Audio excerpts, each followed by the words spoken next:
to heal from the things that have happened to you so that you don't keep passing on that cycle of trauma. You have to heal. An awareness of your weakness is a foundation for growth. No one's coming to do anything for you. Being a victim is not cute. It is not cool. It is not an aesthetic.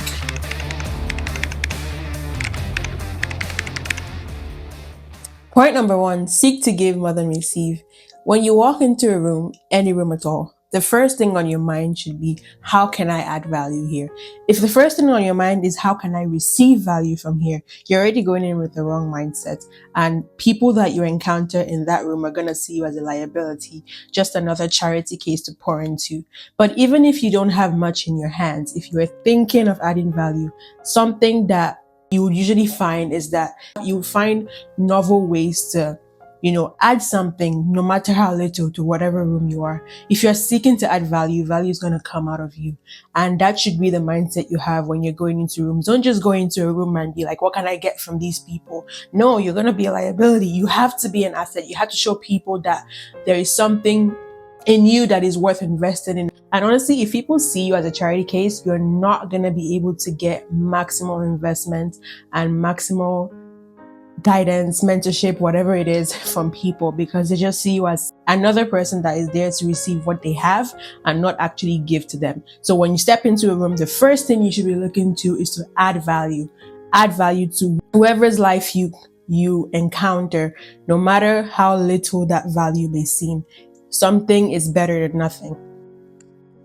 Be very careful what you expose yourself to. Addictions are the hardest things to break, and the movies you let in, the music you listen to, the conversations you involve yourself in, the people you keep around, all influence you, all shape your mentality, all build habits and patterns that are gonna follow you through the course of your life if you don't break them. I personally had a certain identity that I had built primarily due to the movies I watched, the music I listened to, the people I had conversations with back in my teens. And that built an identity that I found really hard to break. And honestly, I am still fighting with some aspects of that. The old saying that prevention is better than cure still stands with this. The things that you expose yourself to are going to shape the course of your life if you don't fight it. And honestly, it's better to just avoid a fight in the first place than to begin a thing that would inevitably end in a fight if you have to let go of that thing. I don't know if that makes sense, but don't screw up your mind. Don't screw up your mindset. It's too early for you to develop bad habits and bad ways of thinking, or not even necessarily bad, but just like unhealthy ways of thinking that are not gonna do you well as you go on through your 30s, your 40s, your 50s, all that. So kindly guard your heart with all diligence. Honestly, guard your heart, guard the things you let in, because these are going to define you if you let them. And these are going to shape and morph you in a way that is not just going to influence your teens or your 20s, but it's going to go beyond that and even to your 40s, 50s, 60s, and 70s if you're not careful. So please, please, please be careful of what you let in. Be careful of what you let in, honestly. Don't rush into things. Don't rush into anything. Romantic relationships, friendships, big life changes. I mean, there are times where there are certain things that are in the moment and you have to seize that opportunity as fast as you can. But for the things that you can help, don't just rush into things.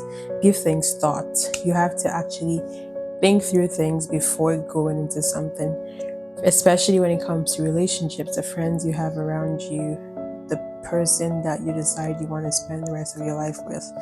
Give things time and let your values guide you, let God guide you, let the people around you guide you, and let things take their own form. Let things evolve on their own, in their own time.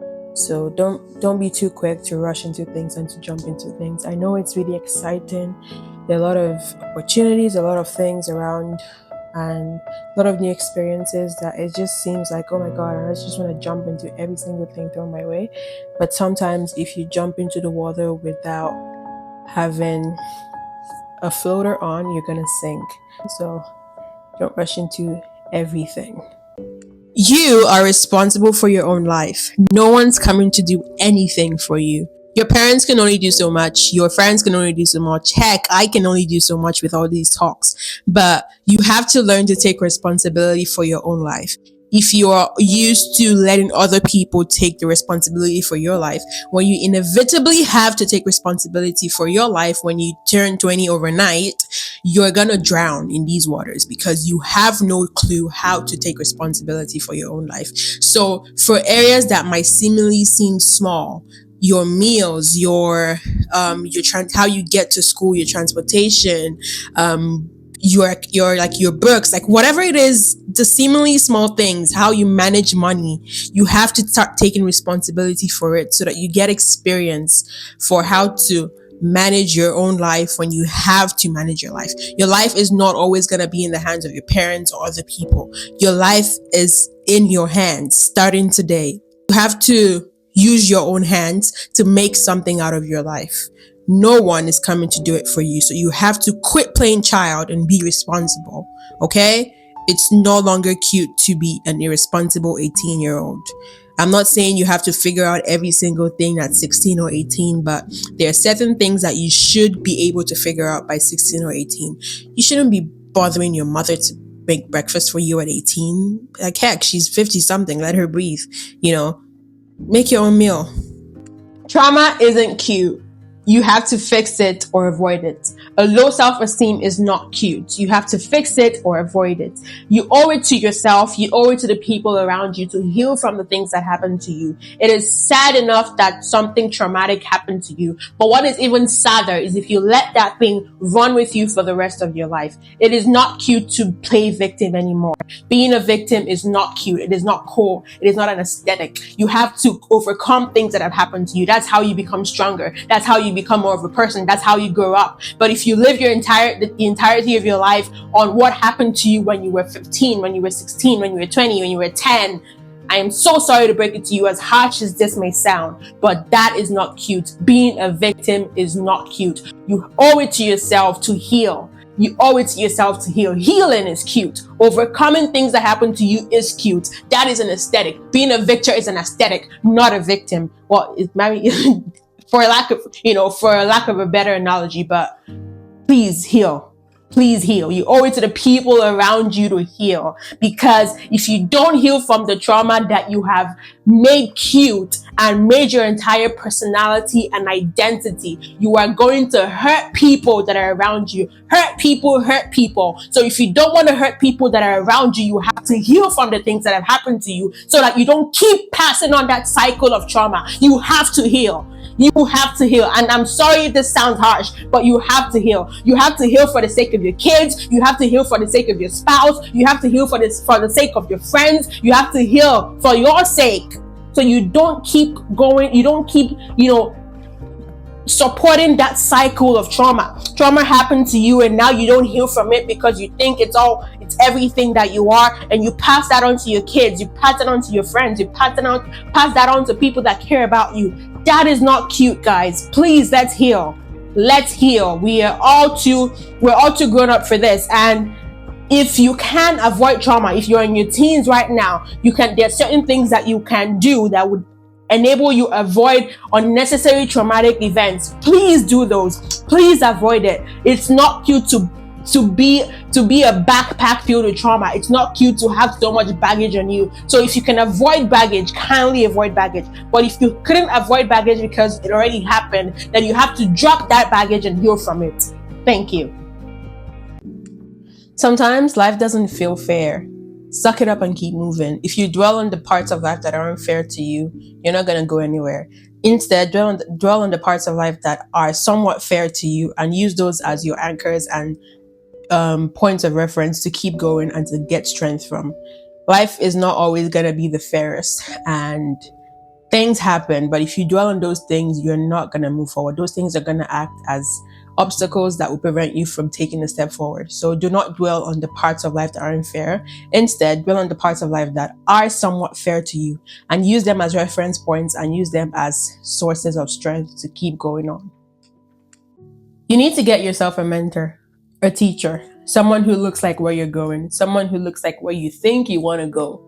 And make sure that you vet this mentor, please, before you get mentored. Do not get a toxic masculinity or femininity preacher. Do not get somebody who doesn't have common sense or who has very questionable values. Assuming you are a person with decent values, get yourself a mentor that looks like where you're going. You need somebody, you need a guide, you need somebody to look to show you what's possible. Honestly, many times we don't even dream because we haven't seen somebody that is living in our dream. Yeah, we are afraid to dream of certain things because we haven't seen a picture of what that dream would look like in flesh, in a person. So get yourself a mentor, get yourself a teacher, a spiritual mentor, a physical mentor, financial mentor, academic mentor, career mentor, whatever it is. And you don't even need to know this mentor in person. This can be a person that you know through a virtual space and online forum. The world is a global village now. You don't need to know somebody in flesh to actually be mentored by them. So get yourself a mentor and make sure that this mentor is a reasonable one. Please. You don't want to learn nonsense. There's a lot of nonsense out there. It's okay to be clueless. It is okay to be clueless. I mean, I'm still clueless. I'm maybe not as much as I was when I was 15, but to a certain extent, there are still some things I don't have no clue about. But that's okay, because guess what? Your life is planned out. Like, your life is, I don't even know how to say it, but like, life is gonna work out the way it's meant to work out. You can't be too foolish enough, hopefully, to spoil the timeline of things. And especially if you believe that life is controlled by an external being, outside time, then you understand what I mean better. But if not, there's certain things that are gonna happen whether you like it or not. Life is always gonna play it out in a certain path. You have a role to play in how these things come about, but it's going to happen regardless. So even though you have no clue about certain things today, it doesn't mean you're always not going to have a clue. There are things I didn't have a clue about 10 years ago, and I felt like my world was going to crumble. And today I have all the information, or most of the information I need to know about that thing. So as you grow, things become more clear, but don't put so much pressure on yourself to figure everything out and to know every single thing that's going to happen, because the honest truth is you can't. And until you learn to let that go, you're just going to be in a constant state of anxiety. So let yourself breathe, and it's okay to be clueless. Invest in friendships. It does get a lot harder to make friends as you grow. I can say from personal experience, it does get a lot harder. So if you find good people around you, people that support your growth, people that have the same values as you, people that motivate you to do better than what you are right now, invest in them, keep that relationship. Don't just have that nonchalant mindset that people are easy to replace. I'm going to find friends at whatever, if I want, like, you know, the mindset that people have, and they're like, oh, I don't care about people, screw people, I'm a loner. Just drop that. I'm sorry, that was so 2015, even probably 2005. Just drop that mindset, please. You have to keep people. You have to invest in people that are good and healthy. Invest in healthy relationships and just drop that loner mindset, because it does get harder. And the last thing you want to do when you're 45 is have nobody around you that you can call at 2 a.m. to come help you get to a hospital. Because yeah, stuff happens and you probably have to do a emergency room run at 4 a.m. and you have to call somebody to help you. So yeah. Invest in people, guys. Please do not embrace the loner identity too much, that it robs you of healthy potential people that God has brought to your life, that it robs you of healthy people that would support your growth and help you be better than you currently are. Drop your pride. Invest in people. You need to invest in your growth. Seriously, invest in your growth. It's not cute to be the same way you were 10 years ago. You need to grow mentally. You're obviously growing physically, so you also have to grow mentally, intuitively, spiritually. Everything. You need to grow. Invest in your growth. Growth is not going to come automatically. It has to be something you put time in to invest. You have to nurture your own growth. So take that time to invest in your growth. Read books, watch things that impact, that benefit you, podcasts, listen to people talk, get mentors, invest in your growth, okay? Build values and let these values guide the heck out of you. Life is very unsteady and you need things to anchor you. A very good way to be anchored is having a value system that defines who you are, that defines what you believe in, so that when you find things that are not steady, you have a reference point to look at and say, okay, one of my values is honesty. In this situation, do I see honest traits in it? If I don't see honest traits in it, then I'm not going to go along with that situation because it doesn't align with my values. But if you don't have your values defined, then you're going to fall for anything and everything. So kindly define your values and let them guide what the heck you're doing. You're not in a race. Life is not a race. And if you've been lied to, then I'm sorry to break it to you, but I'm hoping that this breaks that lie. Life is not a race. You are not suddenly behind because everybody that you lived life with 10 years ago are seemingly ahead of you. You have your own timeline, you have your own path.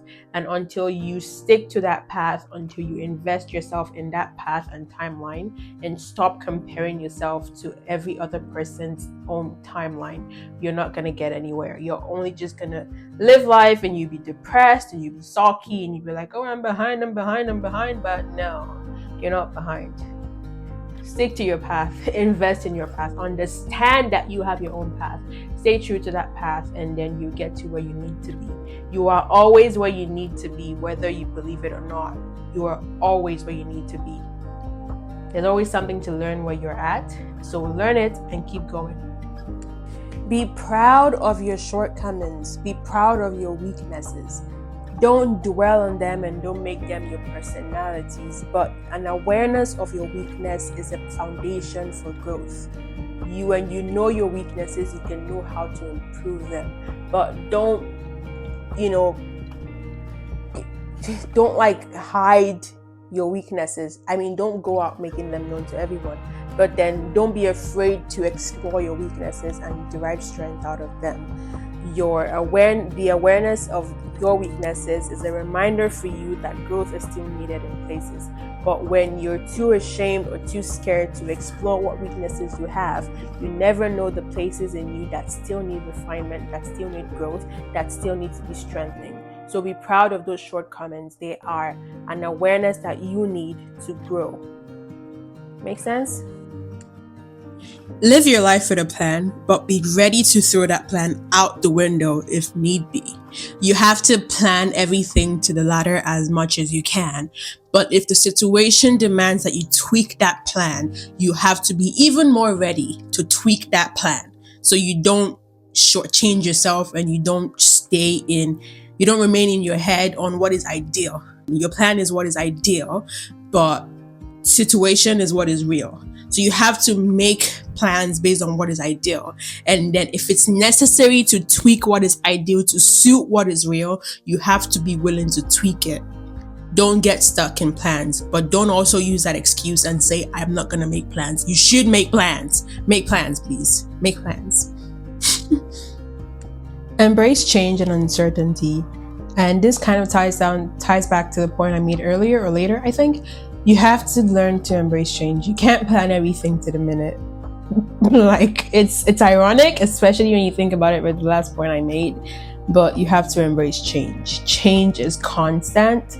So do plan, as I said before, but you have to have a heart that embraces change as it comes. You have to go with the flow. If you're trying to go against the flow, the flow is going, trying to go against the flow, it's harder. But when you try to go with the flow, things are a lot easier. So embrace change, embrace uncertainty. It's scary. It can be very scary to not know what you're getting yourself into or what you're expecting. But you have to embrace change. That's the only way you can actually do anything. Yep. Point number 16, just breathe. Just breathe. Just breathe. Just breathe. Just breathe. Just breathe. Just breathe. Breathe. BREATHE. Breathe. Like, just breathe. It's gonna be okay. It's gonna be okay. All right? Just breathe. But really, just breathe. Don't let things make you too anxious. Your anxiety can't control anything. So you might as well go through the storm in peace rather than go through the storm trying to fight the storm. So just breathe, okay? Do not attribute your worth to external things, because when these things inevitably pass away, you're gonna be worthless. Make sense? You're gonna lose your sense of worth. Your sense of worth should be from within and not without. Do it afraid. Do it afraid. Do it afraid. Let fear be your strength. That energy that is trapped in your fear, let that be the energy source that you can channel into whatever you're trying to do. Do it afraid. Fear is not going to disappear, and you never know if you're ready for something. The absence of fear doesn't mean you're ready for something. Actually, when fear is present, that means you have the capacity to do what you want to do. I don't know if that's actually true, but that's what I believe. So do it afraid. You are exactly who you think you are. If you think any less of yourself, you are less. And if you think any more of yourself, you're more. That's it. It all starts from here. It's all a mindset. What you think you are is what you become. You need to find something greater than you to believe in. If the entirety of your belief is based on you, just you, your dreams, your aspirations, they're not that sturdy. You have to find something greater than you to anchor you. Your anchor has to be a lot bigger than you are. An anchor has a lot more weight than you, so you need to find something to believe in that you can hold on to.